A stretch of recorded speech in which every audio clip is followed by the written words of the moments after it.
Aluva school for the ബ്ലൈൻഡിൽ കാഴ്ചപരമായ വെല്ലുവിളി നേരിടുന്നവരുടെ ദ്വിദിന all Kerala open chess tournament ആരംഭിച്ചു. പ്രശസ്ത സിനിമാ താരം ആര്യ സലീം ഉദ്ഘാടനം ചെയ്തു. ഞങ്ങൾ മൂന്നുപേരും വളരെയധികം ആകാംക്ഷയോടെയാണ് ഇവിടെ എത്തിയത്. കാരണം ഇത്രയും ടാലന്റഡായ ചെസ് കളിക്കണമെങ്കിൽ അത്ര ടാലന്റ് വേണം.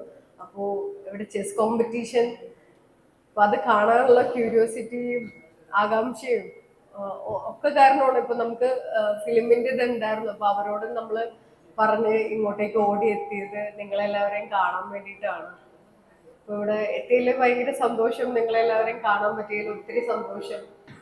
സ്കൂൾ മാനേജർ അധ്യക്ഷനായ ഉദ്ഘാടന സമ്മേളനത്തിൽ KFB youth forum president Vinod B, Kerala blind chess association president Binoy VS, Kerala blind school society working committee chairman Alex M. Kuriakose, റെക്ക charitable society chairman Ashok Kumar, റെക്ക governing council member Santhosh Melekkalathil, school head mistress Jiji Varghese, ഇക്വിബീയിങ് foundation sports വിഭാഗം മേധാവി Afsal MH എന്നിവർ സംസാരിച്ചു. എൻ്റെ പേര് വിനോദ് B.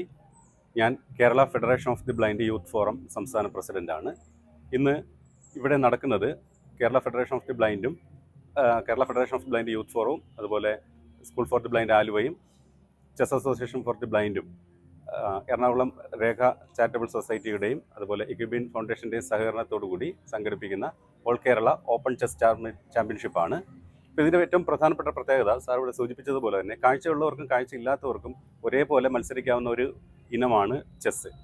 വളരെ ബൗദ്ധികമായ ഒരു അഡ്വാൻറ്റേജ് നൽകുന്ന ഒരു ഗെയിം എന്ന നിലയിലും അതുപോലെ സമൂഹത്തിന് കാഴ്ചയില്ലാത്തവരുമായി അടുപ്പിക്കാനും ഒത്തൊരുമിച്ച് പോകാനും പ്രോത്സാഹിപ്പിക്കുന്ന ഒരു ഗെയിമാണ്. ഇവിടെ ഏതാണ്ട് 80-ലധികം കാഴ്ച പരിമിതർ സംസ്ഥാനത്തിൻ്റെ വിവിധ ഭാഗങ്ങളിൽ നിന്ന് എത്തിച്ചേർന്നിട്ടുണ്ട്.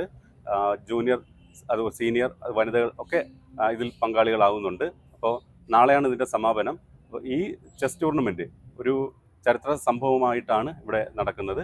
അപ്പോൾ അതിൽ ഞങ്ങൾ വളരെയേറെ ആവേശത്തിലാണ്. നമ്മുടെ ചെസ് കളിക്കാരൊക്കെ വളരെയേറെ സന്തോഷത്തിലാണ്. മറ്റൊരു പ്രധാനപ്പെട്ട കാര്യം, കേരളത്തിൽ നിന്ന് ധാരാളം ഫിഡെ റേറ്റിംഗ് ഉള്ള കാഴ്ചപരിമിതരായ ചെസ് കളിക്കാരുണ്ട്. അവരുടെ എണ്ണം കൂട്ടുകയും ഭാവിയിൽ ഒരു ഏറ്റവും മികച്ച നിലയിലുള്ള ചെസ് കളിക്കാർ. കേരളത്തിന്റെ വിവിധ ഭാഗങ്ങളിൽ നിന്നുള്ള 100ഓളം കാഴ്ച വെല്ലുവിളി നേരിടുന്ന ചെസ് താരങ്ങൾ ഈ ടൂർണമെന്റിൽ പങ്കെടുക്കുന്നുണ്ട്. കാഴ്ചയുള്ളവർക്കും കാഴ്ച വെല്ലുവിളി നേരിടുന്നവർക്കും ഒരുപോലെ കളിക്കാവുന്ന ഒരേയൊരു കായിക ഇനമാണ് ചെസ്. ഫിഡെ റേറ്റഡ് ടൂർണമെൻറ്റുകളിൽ പങ്കെടുക്കുന്ന ചെസ് കളിക്കാരും ഈ ടൂർണമെൻറ്റിൽ പങ്കെടുക്കുന്നുണ്ട്.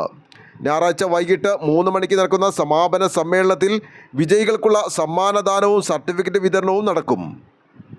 ന്യൂസ് ബോക്സ് ലൈവിന് വേണ്ടി സനൂപ് കളമശ്ശേരി.